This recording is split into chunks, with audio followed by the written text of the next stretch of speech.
Hi, and welcome to this pre-concert talk for our upcoming performances of I Dream a World.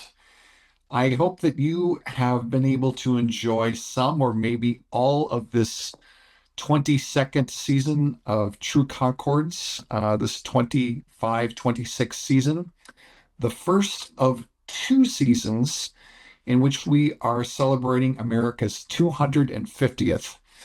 It's been a wonderful opportunity for us as performers to dive deeper into the rich diversity of American music, whether it's been folk songs that have come from many parts of the world and helped to create this beautiful tapestry of American music, or it's been the songs and music of the pioneers. Many of those songs that, like me, I'm sure many of you grew up hearing and singing, whether it was Home on the Range or Skip to My Lou or some of the great hymns like Amazing Grace, those truly iconic American music and songs that have, well, frankly, shaped me as a musician, helped to shape me as a person, and shaped my experience as an American. There's so much to celebrate about America, especially our music and our wonderful diversity and diversity of traditions. In April, we're very excited to explore the Great American Songbook. I'm especially excited about this. I grew up in a home and in a small town with musical family, and I grew up with the music of the Great American Songbook, music of the 30s and the 40s, 20s. Uh, it's it's music that's near and dear to my heart, and I know it is for many of you as well. So I hope you'll join us in April for that program that also features highlights from Bernstein's iconic West Side Story. But upcoming first, we have this program of two pieces. One that we return to, Jake Runestad's Dreams of the Fallen, which we gave the first performance and the Tucson premiere of in 2018.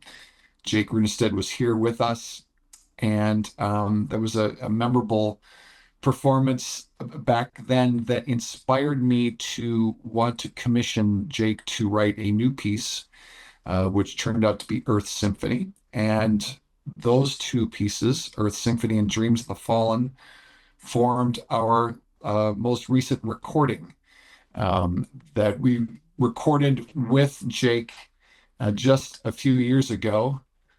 A Dream So Bright that garnered our second Grammy nomination for Best Choral Performance.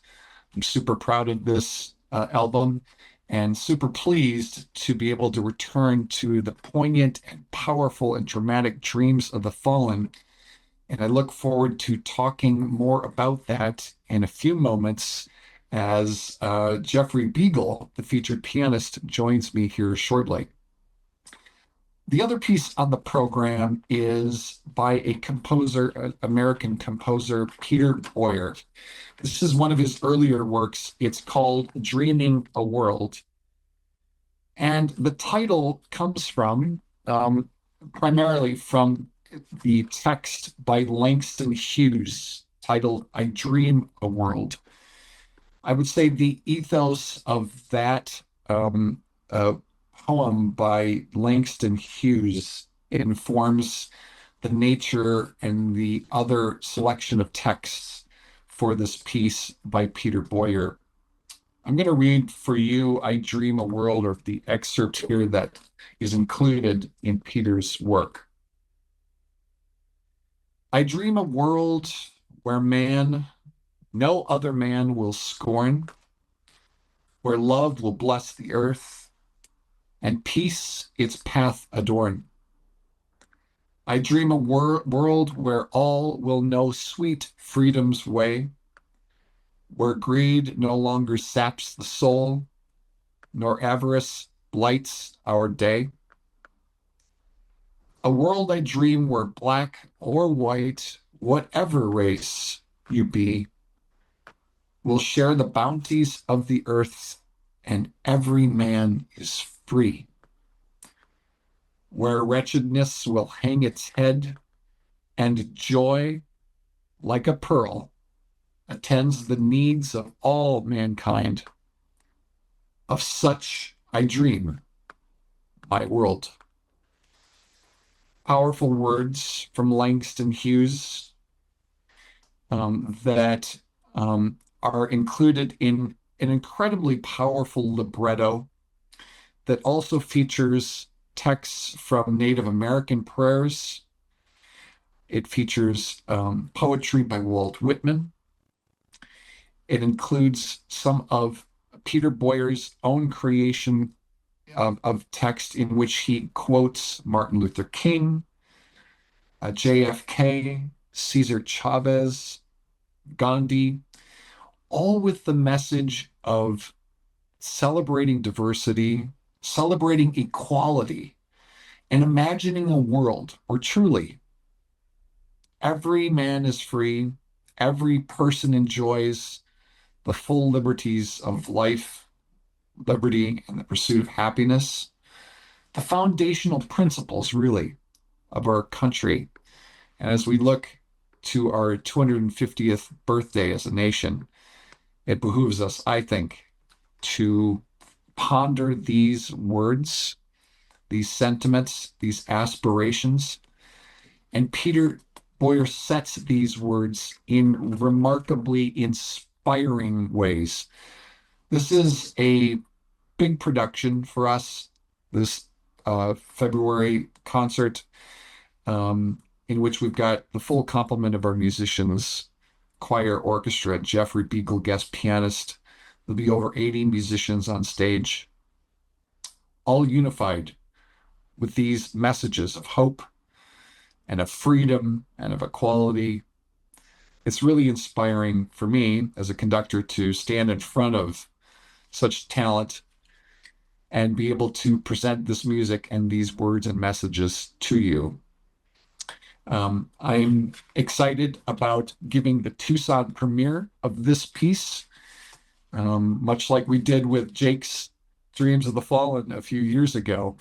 And I think what you'll find is that the music of Peter Boyer is fresh, it's new, it's very accessible, it's exciting, and it has a spirit about it that I think captures that raw American spirit, sort of the spirit of being on the frontier, the spirit of being on the verge of doing great things, creating great things.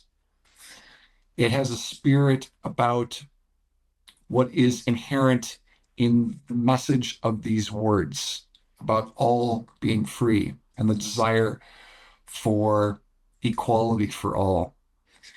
Um, it's a piece that is in 5 movements. It contains narration, and we'll have 2 of our fine narrators from within our choir who will be handling the narration. The choir also gets a big share of the conveyance of these words, these inspiring words. The Native American texts, these are prayers um, that are really wonderful. Oh, our mother, the earth, oh, our father, the sky, your children are we, and with tired backs we bring you the gifts you love. Then weave for us a garment of brightness. And then later, the circle of the earth is the head of a great drum. With the day, it moves upward, booming. With the night, it moves downward, booming. The day and the night are its song. Who is the drummer who beats upon the earth drum? Who is the drummer who makes me to dance his song? Great questions. Of course, it refers to all of us as we beat these drums together, the drums of the message of freedom and equality and diversity. And in this piece, we have a robust percussion section, as you can imagine.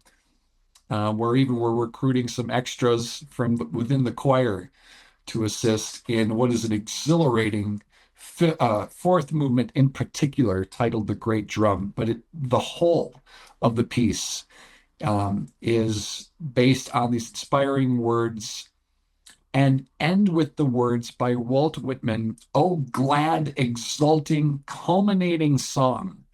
Oh, a vigor more than earth's is in thy notes. Joy, joy, all over joy." The piece really does um, create a profound and deep sense of joy, one in which we envision a world where all are free and all enjoy the rights and privileges that this great country of ours was built on. So I look forward to presenting to you this Tucson premiere of Peter Boyer's Dreaming a World. I'm joined now by my good friend and pianist extraordinaire, Jeffrey Biegel. Hey, Jeffrey. Hey Eric, how are you? Great to be with you and see you again and see you for real very soon. I know, I can't wait. How have you been? It's been great. I can't believe it's been 3 years since we last worked together. I know, right? I was just thinking about our history together, and many of our audiences, of course, will remember you from the first time that we performed Jake's Dreams of the Fallen back in 2018. And then we had you come back in 2020, an unforgettable concert experience for several reasons, when we performed Beethoven's Choral Fantasy, which you were just splendid. And that turned out to be the last performance we gave before the whole world just shut down with COVID. Yes. But that was incredible. And then of course we recorded Jake's Dreams of the Fallen in 2023. We released it in 2024 and got a Grammy nomination, and it's been a highlight of my career, and it's always a joy to be with you and to make music with you. So welcome back, Jeffrey. And it's thanks to Jake because, you know, I've always been a lover of choral music and I've written some and some of the influences of choral music in my life growing up and through high school, you know, the composers. I even met Knut Nystedt, the composer, and he Oh, was a cool. man in Oslo. We met at the Hotel Continental, whatever they call it now. And I played my music for him. And he said, "You like my music?" I said, "I do." So a lot of my sacred music is blessed by his presence. And some of the holiday pieces I've done for Hanukkah and Christmas are, you know, being performed. So choral music's always been a highlight. I've sung under Richard Westenberg, and Wes Noble was a huge influence. So when I met with Jake, I came with that piece of baggage when we spoke, and eventually he became the man of the hour to write this piece that I had this grandiose idea for, the second of three now of pieces for piano, orchestra, and chorus, and he's the one who introduced us. So I'm grateful to Jake for that. Well, me too. And this is something I want to underline here because works come into existence in many different ways. But I think this is a very unusual and unique situation in which you, the pianist, went to Jake and said, "Hey, I'd like you to write a piece." Tell us about what motivated you to ask Jake in particular, and tell us about the concept of the piece, how you and Jake fleshed this out, so that we've got Dreams of the Fallen as we know it today. And that's his baby. That was his idea. Um, One of the projects I had wanted to do way back 20 years ago was for William Bolcom to write something for piano, orchestra, and chorus. And it was Kenneth Kiesler who recommended Bill to me because they were at University of Michigan together. And I approached Bill, and you know, I got the price tag on that project. You know, for piano, orchestra, and chorus is not like going over to the local diner and getting hamburger and fries. This was going to a five-star restaurant and getting the works. And Yeah. it was worth it. It's such a fabulous piece. And I had about, I don't know, almost a dozen orchestras co-commissioning with donors in the usual way I do it. And at the rehearsal with Philip Brunel and Vocal Essence in Minneapolis was Yeah. this tall, young guy standing by the door to the stage. And he says, I want to introduce myself. I'm Jake Runestad. I'm studying with Libby Larson now privately. I live in Minneapolis and I'm a composer and I really love what I'm hearing. And I enjoyed that. So I said, I have to go, gotta go get a bite before we have rehearsal again. You want to go? Let's go get lunch. Huh. So we go to this pub or whatever. I just remember going upstairs somewhere and we sat there. We're talking a little bit. And he tells me about himself because I love to know as much as I can about a composer before I pop the question. And he went to the men's room, he came back, and I looked at him. And he says, everything okay? I said, yeah.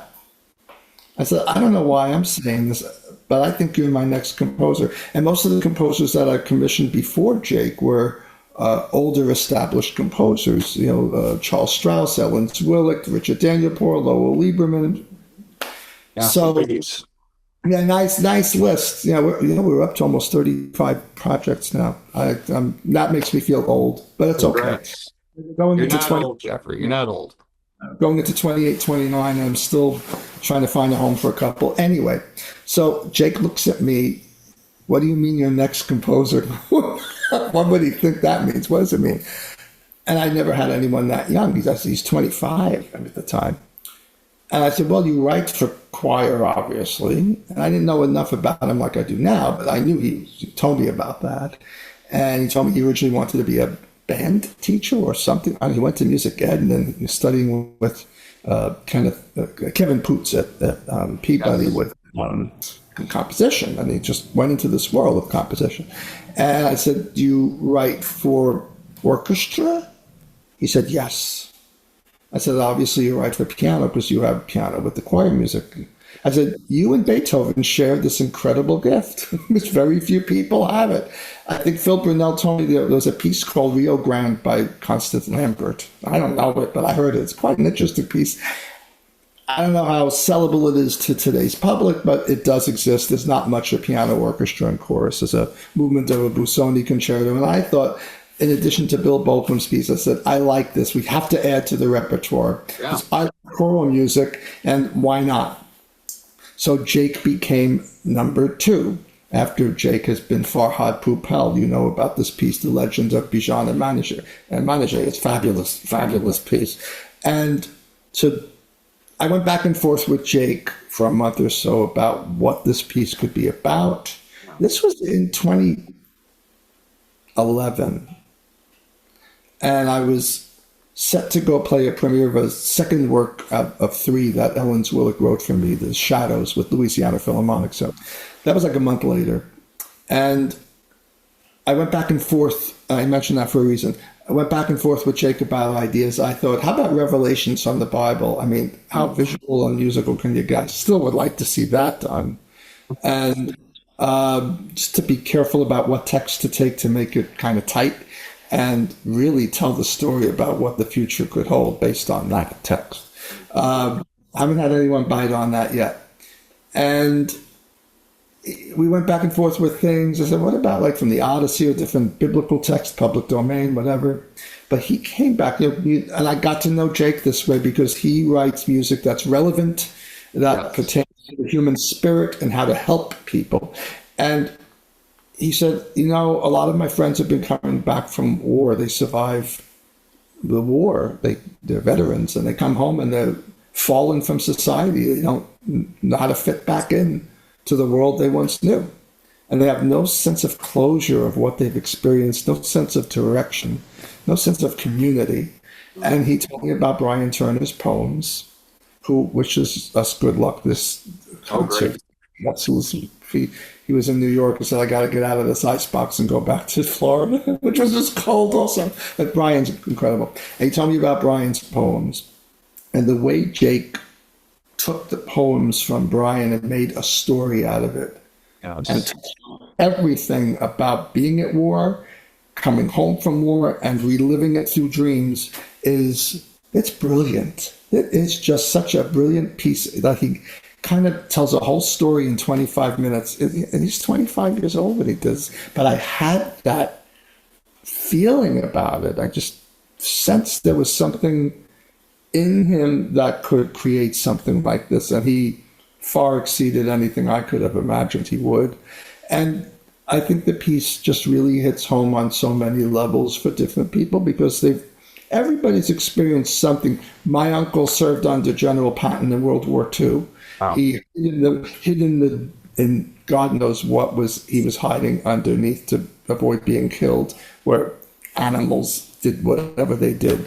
And eating dog, he said they had nothing left. It was a horrible, horrible thing to experience. And he played saxophone. He had a saxophone and played for the Big Four or whatever in Champs-Élysées, Paris. So he went from Africa, Sicily, Africa, up through Europe, up to Scotland. I mean, he lived through this, and he had what they call shell-shocked nightmares when he came back, screaming in his sleep.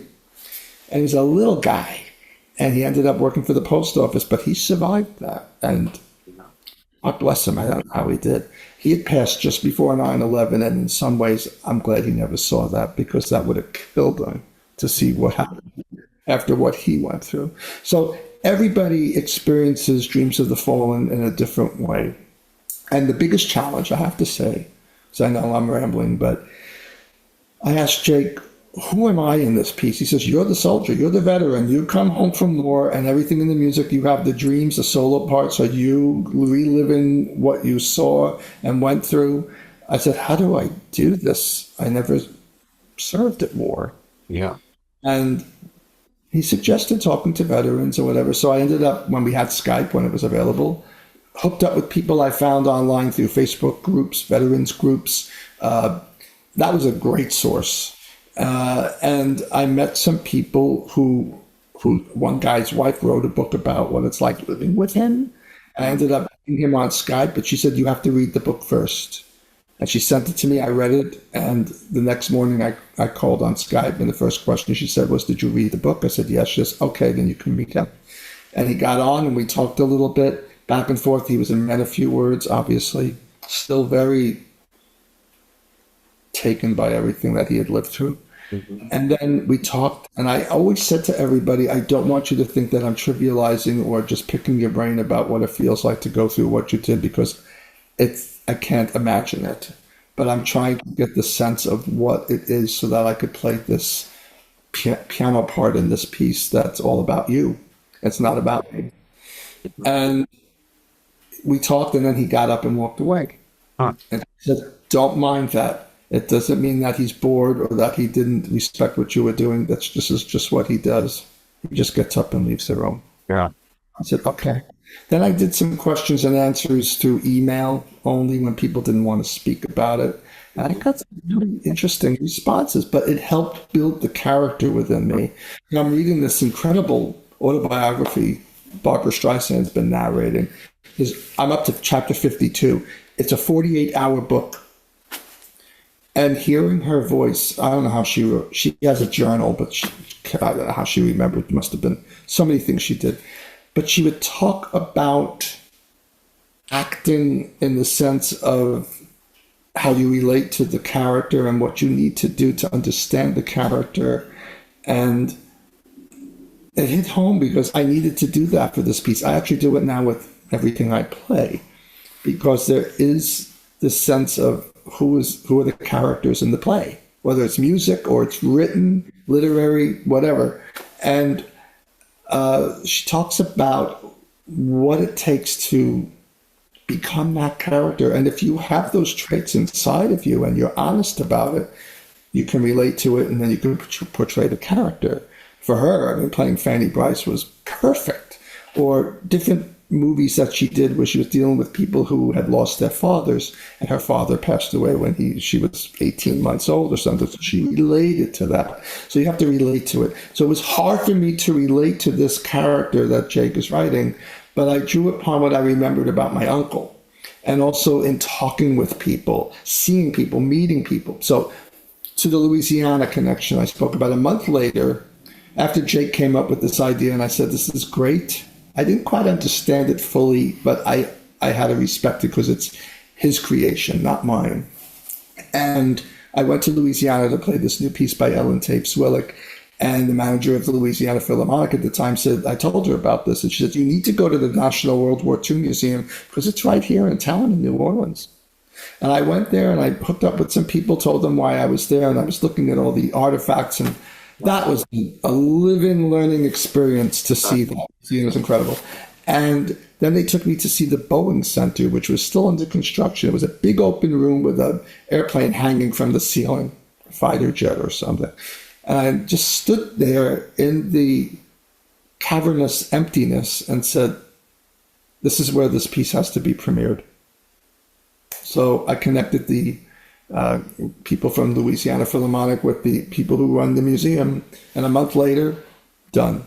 And we scheduled it for Veterans Day of 2013. And with the Symphony Chorus of New Orleans and Steve Edwards, he did a really good job. So we had a guest conductor, and we did it at the museum. And that was the first piece. And I think there may be even a video of it. I know Phil Burnell has the video of Vocal Essence, and then we have everything. So, 13 years later, the piece is still getting performed, which for me really tests time. That's the test of time is if a piece is timeless and if it is still relevant. I think that's the key word, I think, relevance, Jeffrey. I didn't serve in the armed forces either. I know people and family who have. I know people who have served in armed conflict. I can only imagine what their experiences have been. I think it's wonderful that Jake wanted to create a piece to honor the heroism of those who have served. But he's also created a piece, as you've said, we can all relate to. We've all been through difficult situations and experiences that have hung with us through our lives that reoccur every so often. And we seek comfort from others. We seek comfort in music. I think this music is poignant at many times, but it is incredibly powerful and comforting. And in the end, Brian Turner takes makes these words, these are his words, describe music, his experiences. And he talks about how he says, and I keep telling myself that if I walk far enough or long enough, someday I'll come out the other side.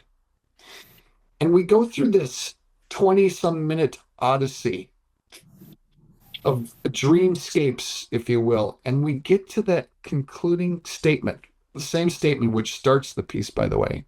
And there is, I think, one of the most spine-tingling moments in all of music, really, when Jake paints this idea of what that other side is. I'm just curious, Jeff. I don't know that I've asked you, what is that other side experience? What do you think that? How would you describe it? A total acceptance of what one goes through, and knowing that there's a release. But the release only happens when you know people are around to embrace that acceptance. And it's almost like if somebody loses somebody, they hold in this terrible grief. But when somebody is there to hug you, you could let it out. It's the same. And that sense where he has that sustained note, and then this incredible sound in E major is the culmination of that big crescendo to the final section, and the other side. And that's where I wish they can make a movie of this, because that's where I see the person standing and goes like this. And the camera just shows them and pulls out from them doing this, looking up at the sky as people come and surround the person. This could, I don't know if it'll happen in my lifetime.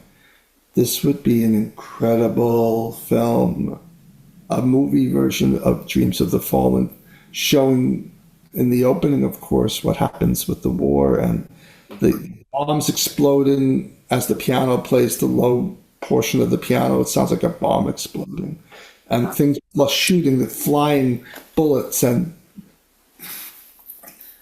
unfortunately, the scene with the children and limbs missing and all that in the middle. Well, you know something? It's much as though like what happened in the movie Holocaust they did, or Schindler's List, or whatever. Anything that shows horrors of what people are capable of doing, Uh-huh. you need to be reminded of that. Because it's so, humanity is so fragile. It is so easy to slip back into that abyss of terror because it is very easy for these things to happen over and over and over again. And people need to be reminded that if that happens, that happens. If Yeah. you let this happen, that's going to happen. We've seen it before. So I think the piece could really be quite an interesting little film. I You know, love that idea. you don't need a 2 hour movie to tell something. You could just, it would be interesting for certain pieces to be turned into film. Even if you had a trilogy, like 3 pieces. Jake's music's perfect for Oh film. yeah. Oh yeah. No, I love that idea.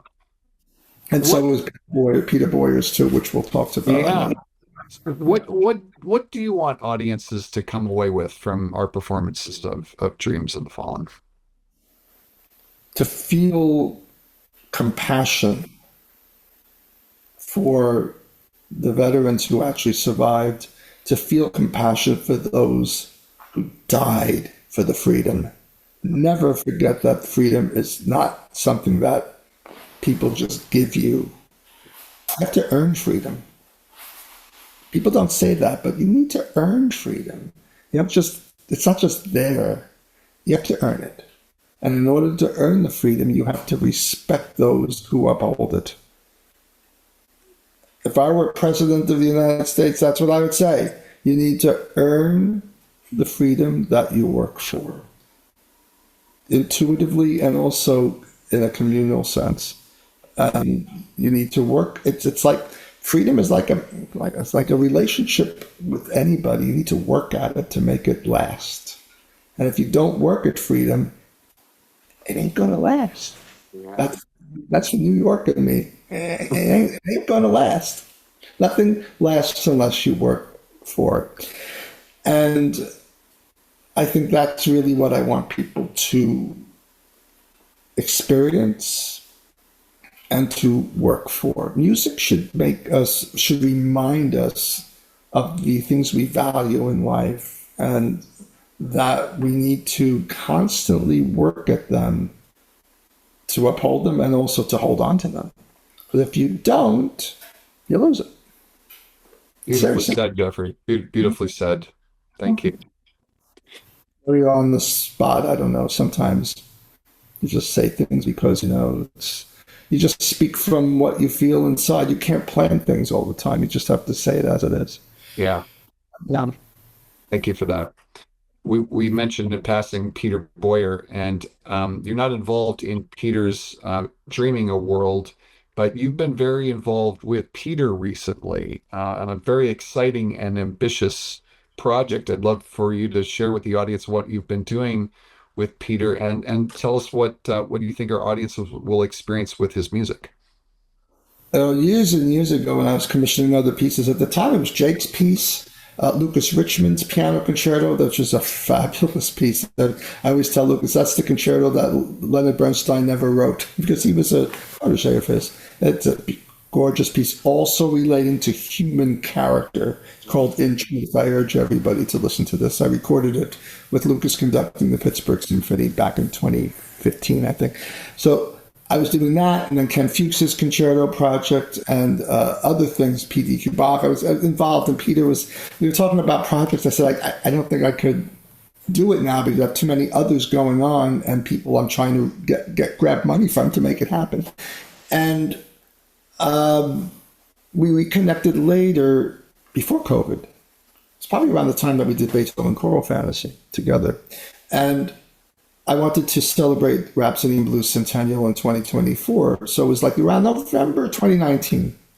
And I actually asked a few composers before Peter about this idea to celebrate the Gershwin with a new work, tipping the hat to the Gershwin Rhapsody in Blue, but something new. Yeah. And they all said no. Yeah, they didn't want it to be compared to Gershwin. Oh, I get it. Okay. And then I reconnected with Peter, and he said no. I don't want to be compared to Gershwin. I said, oh, everybody's saying the same thing, but if not you, who? He's Ellis Island, Dream of America, and all the fanfares, and such a he's a composer that is inspired by the likes of Aaron Copland and Leonard Bernstein and John Williams, and there's so much going on in him, but it always comes out him. And I said to him, I'm going to tell you a story. When George Gershwin went to Paris, he wanted to be a better orchestrator. He was already a good orchestrator. He had done Concerto in F and Rhapsody in Blue. He did orchestrate Rhapsody in Blue. He gave it to Grofé to score, so he did it. And Ravel said to him, Mr. Gershwin, I hear you do really well. I mean, financially, may I ask, how much did you make in a year? And when Gershwin told Ravel how much he made, Maurice Ravel said, I think I should be studying with you. But the line that he said to him, which triggered me to say something to Peter, was, Mr. Gershwin, let me tell you, it'd be better for you to be a first-rate Gershwin than a second-rate Ravel. Sorry. But he still wanted to learn. Maybe he was fine-tuning his skills with him because Ravel was a wonderful orchestrator. I said to Peter, maybe you should just be a first-rate Peter Boyer and stop thinking about being a second-rate George Gershwin. Dead silence. Have you ever asked Peter, he'll tell you the story. He says, well, let me think about it.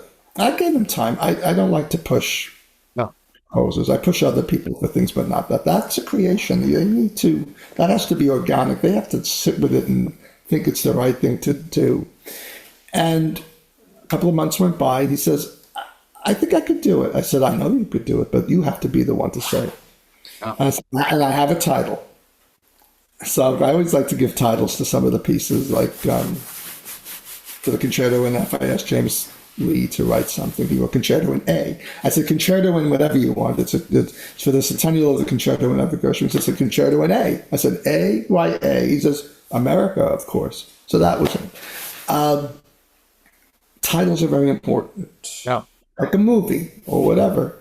And this piece, and this is before COVID, just before COVID happened and before a lot of division in the country. But I thought, there's nothing about the American flag. Rhapsody in something. Blue, can't be this. Rainbows are not good. And I looked at the flag. I said, oh, no brainer. Rhapsody in red, white, and blue. There's nothing about the flag except Dvorak's The American Flag, which is a cantata for chorus and orchestra, if you haven't done it yet. And that's like 1890s or so. Nothing else except you're a grand old flag or, waving a flag, whatever that could be. But there's nothing symphonically that I'm aware of for orchestra, let alone piano and orchestra. But what better way to commemorate the Rhapsody in Blue Centennial than with a new work for piano and orchestra that's a Rhapsody in red, white, and blue. So I set out to do that, and he liked the idea. I said, tip the hat, whatever you want to do. What he did is great. He did the Charleston rhythm, some little rhythmic things and jazzy inflections, but he took the piece from where Gershwin left off to the present, the big, beautiful, also E major lyrical section, but more cinematic, because movies became very popular in our times. So his piece is very original, and it's energetic, also a rhapsody, sewing together different sections, which is what rhapsody means in Greek, is to sew together. And it's a fabulous piece. So I set out to do that and started raising money. By the time COVID happened, I thought, well, I can't ask orchestras for money. So I started raising the money from donors. And little by little, I raised Peter's fee.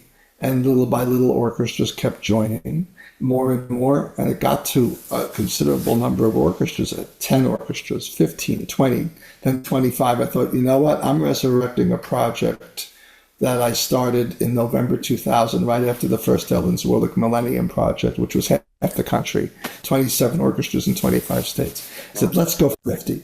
And back then, it was a very quick story. Don Pippin, the Broadway conductor, knew Carl Strauss, the Broadway composer of Annie and Bye Bye Birdie, and classically trained Nadja Boulanger, Darius Milhaud at Mills College, and Aaron Copland. I mean, the guy's incredible. He had written a piano concerto in his 50s and then went to Broadway and television. And Charles decided, yes, I said, I want Concerto America. And I want it to be a 50 State project. So it was sent out to all the orchestras. Everybody knew about it. I raised the money, no buy-ins from orchestras, didn't have to pay for it. And I had the Boston Pop set for June of 2002 and Honolulu Symphony. And then 9/11 happened. And I said, don't think I'm going to continue doing 50 states, but let's keep what we got. It turned out he rewrote the middle section and it reflected 9/11. It's quite a powerful piece. And Richard Dyer in the Boston Globe gave it a great review, and it was well accepted. But the 50 State project, people kept asking me, what are you doing with it? I said, not now. Not now. Let's just keep it the way it is. It's not a time to be doing that. And then, of course, they came out with another 50 State project about 3-4 years later, and that, had 65 orchestras in it, but the orchestras had to pay into it. It was a Joan Tower Made in America project. And I thought, that was my 50 State project. When you guys don't do that to me, So, hey, I'm glad they did, because it worked. And then I returned during COVID to 50 states. And ended up with the 50 states, but the first 50 state project without buy-ins from orchestras, and now it's 68 orchestras, the largest consortium of orchestras ever assembled for a new work. Congrats. And go ahead. So Peter Boyer, it's a testament to him, really, not just to the 3,000 emails in that file. It's a lot of work, but you know what? Nothing comes from nothing. You have to, like I said about freedom, you got to work for it. Everything takes work and time and patience. And I've ruffled feathers. There's no doubt. I mean, nothing is perfect. Perfection is imperfection. And it worked. It's still growing, but it's a testament really to the respect people have for Peter's music. Peter's music, it touches your American soul. Yeah. He speaks the language much like Copland did in his time. Certain harmonies, certain musical sounds that are quintessentially American, whether they're certain triads built on each other or perfect fourths and fifths and notes and melodic twists and turns, American popular song we've all come to know and love. Symphonically, there's some great American composers. I once did a thing for Sirius XM, but with all these concertos that nobody's ever heard of in America. Howard Hanson's concerto, Leroy Anderson's concerto, pieces from way back. Girl Gershwin Day in the Suisse, that's a piece that hasn't been performed in this country since she played it in 1933. Symphonic waltzes. So there's still a lot out there. But Peter's music does accomplish exactly that. His Ellis Island is fabulous. Yeah. I've seen that in performance. It just really, again, like what Jake does, it gives you a piece of history that you must never forget. Yeah. Yeah. I love that. Thank you so much, Jeffrey. I'm really excited about performing Peter's Dreaming a World. I think it's one of his earlier works, and he reminded me of that in a communication I had with him. This predates your Rhapsody in Red, White, and Blue for sure, and but it has that American spirit to it, like you said, and his writing, I think, is it's just imbued with Americana in contemporary terms. And so I'm looking forward to introducing that piece to our audiences. I'm very much looking forward to having you back in Tucson, Jeffrey, and revisiting this incredible modern masterpiece of Jake's in Dreams of the Fallen. And can't thank you enough for believing in us and sharing your immense talents with us and our audiences, our community here. in sharing what I think is something very special in this piece. So thanks for everything, Jeffrey. Well, thank you. I mean, thank you for remembering. I mean, to come back and play a piece like that, it means a lot to me because it's not only a testament to Jake, but also to the work that went into getting that commissioned, and then we recorded it together with you. Thank you for that, and certainly deserved the nomination, if not more. But for me, awards. You know how I feel about that, and even Barbara says the same thing. Awards are great, but you know what? It's the work itself that has to stand the test of time. And if it means something to people, I really believe in that so much because it's so easy for, gold to look beautiful and to have a statue on your shelf. But the real legacy is actually the piece itself. Yeah. And I think this piece really has a legacy. And he was so young when he wrote it. I mean, it's so profound and just really, sometimes when we're young, we say things because it's fresh to us. And I think this was very fresh to Jake, and he knew people who were experiencing it. And I think he's given us something very, very unique and very, very special and endearing. So I think the program you have, that thank you for including me in, is going to touch many, many souls. Agreed.